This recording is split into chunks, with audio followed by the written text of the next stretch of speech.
Welcome to the Real News Network. I'm Paul Jay in Washington. In Pakistan and Afghanistan, people still reacting to the death and assassination of Osama bin Laden. But perhaps there's something even more significant that's taken place that's changing the politics of the region, meaning Afghan-Pakistan region. But that's the Arab uprising. What does all this mean to people in Pakistan and Afghanistan who may not be directly part of the Middle East, but certainly are very much part of the politics? So now joining us to discuss this is Mohammed Junaid. He's a PhD student in London. He's Pashtun, and he's an often contributor to the Real News Network. Thanks again for joining us, Junaid. Thank you very much.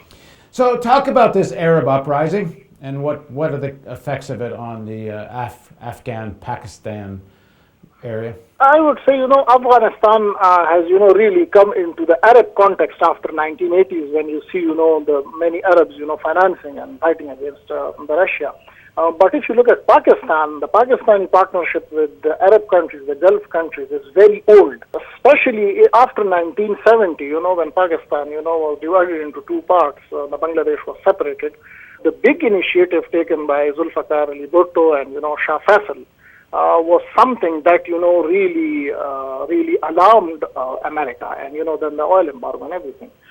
And even now, even today, China and Saudi Arabia, and UAE as well, makes, a big part of Pakistan's final options. When, America says no to everything, then these are the countries. Saudi Arabia, is a country, UAE is a country who, provide a lot of oil, on deferred payments, for a year or two. The problem is now that in Saudi Arabia, there are, some uprisings coming up.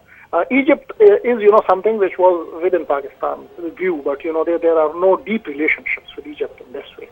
But Bahrain and, then Saudi Arabia and Yemen is, a big concern. Saudi Arabia is a very big concern.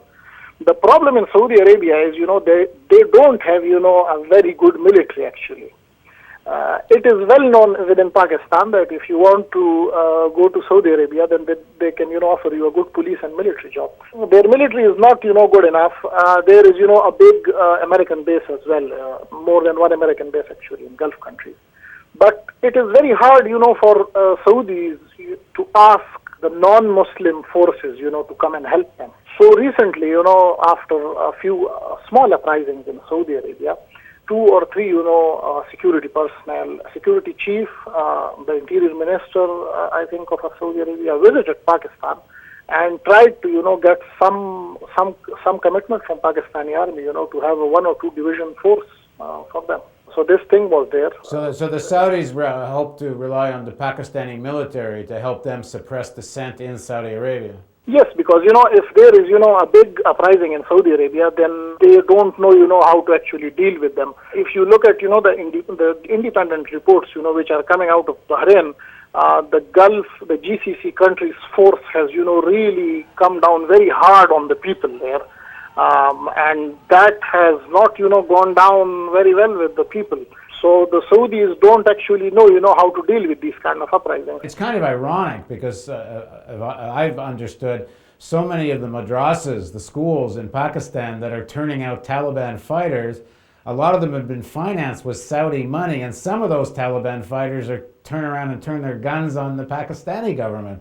It's a very complex politics in these areas. Yes, the reason, for that, for the Pakistani Taliban, or other Taliban turning their guns are when the Pakistani policy changed. When Pakistan was against Russia or against an invading nation, all the religious, madrasa people helped them. But when, they sided America and they went against Taliban, then, that's it.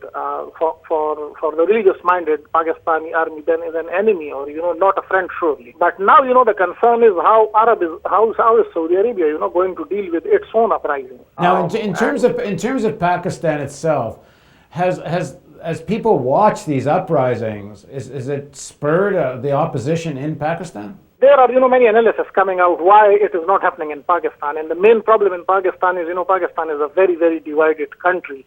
There are many ethnic groups. There is no one issue around which they can, actually rally around. So people, think that there should be, a revolution, but they don't know why should there be a revolution and what will they do in that. Pakistan is, there is, enough democracy in Pakistan. There is free speech, I would say.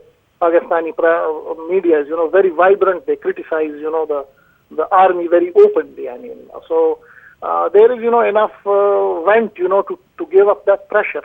So I don't think, there will be that kind of uprising in Pakistan. And even if there is, then the army is there, and, it takes over very easily. Thanks very much for joining us, Mohammed. Thank you very much. Thank you for joining us on the Real News Network.